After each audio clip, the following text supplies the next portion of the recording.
पृथ्वी पर 1000 हाथियों में जितना बल है उतना एक ऐरावत में है।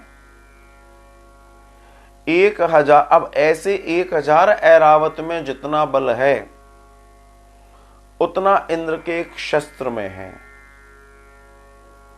और उस शस्त्र को फिर 1000 गुना कर दो।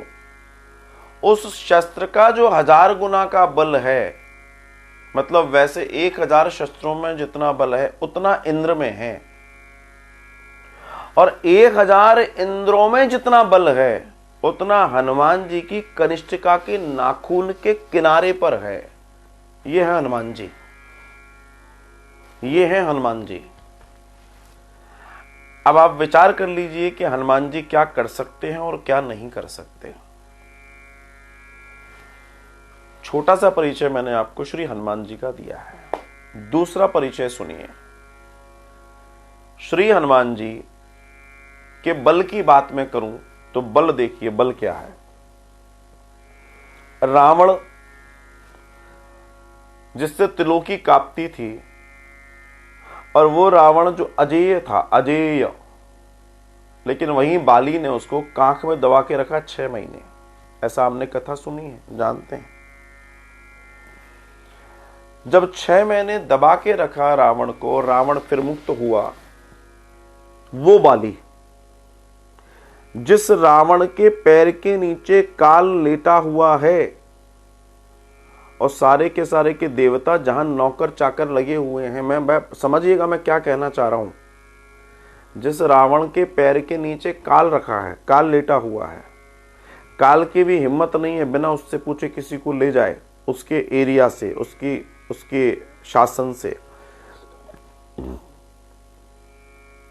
तो ऐसे रावण को बाली ने अपने बल के अंदर बंद करके रखा। तो एक बार इसी महाबली बाली ने हनुमान जी को ललकारा।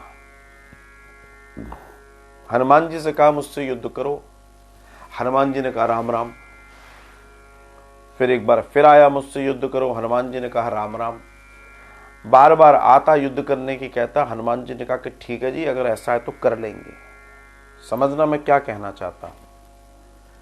अब श्री हनुमान जी ने जब कहा कि मैं युद्ध कर लूंगा, तो बाली को लगा अब तो जय जय हो गई। क्यों हो गई जय जय? क्योंकि बाली के अंदर ये क्षमता थी कि उसके सामने जो भी उसका विरोधी खड़ा होगा, उसका आधा बल बाली में आ जाएगा। तो बाली का बल और हनुमान जी का आधा बल जब उसके पास पूरा हो गया, तो हनुमान जी क्या करने वाले हैं? उसका कुछ नहीं।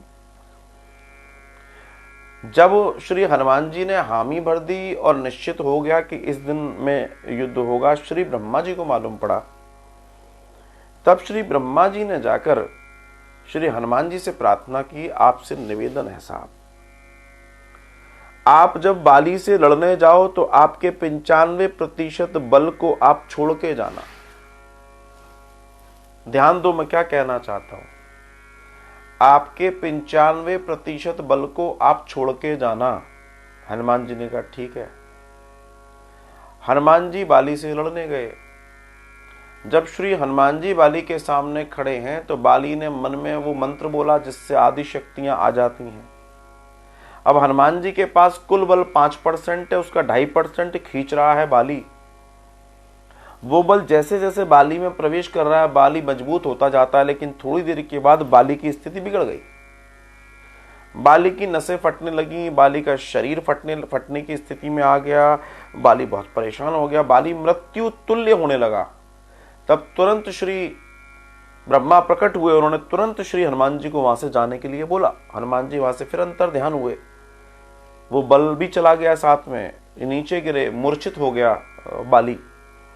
उसकी मूर्छा टूटी, बहुत कमजोर हो गया क्योंकि शक्ति चली गई थी। तो श्री सामने जब ब्रह्मा जी आए, तो ब्रह्मा जी को देखकर बाली ने प्रणाम किया।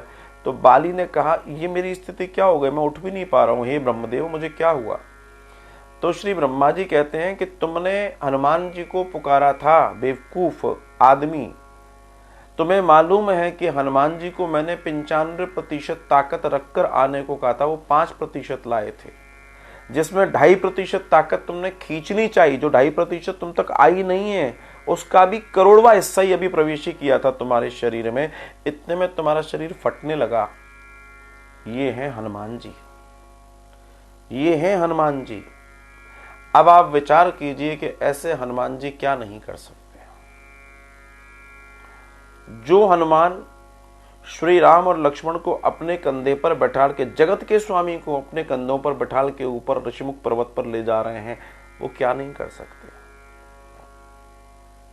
जो हनुमान जी मशक समान रूप लघु धरही, जिन्होंने मच्छर के समान रूप धर लिया और जिन्होंने अंबार जैसा शरीर बना लिया, तो इनका कोई ओर-छोर नहीं है, इनकी तो बात ही निराली है। जय जय जय हनुमान गोसाई, कृपा करहो गुरुदेव की नाही।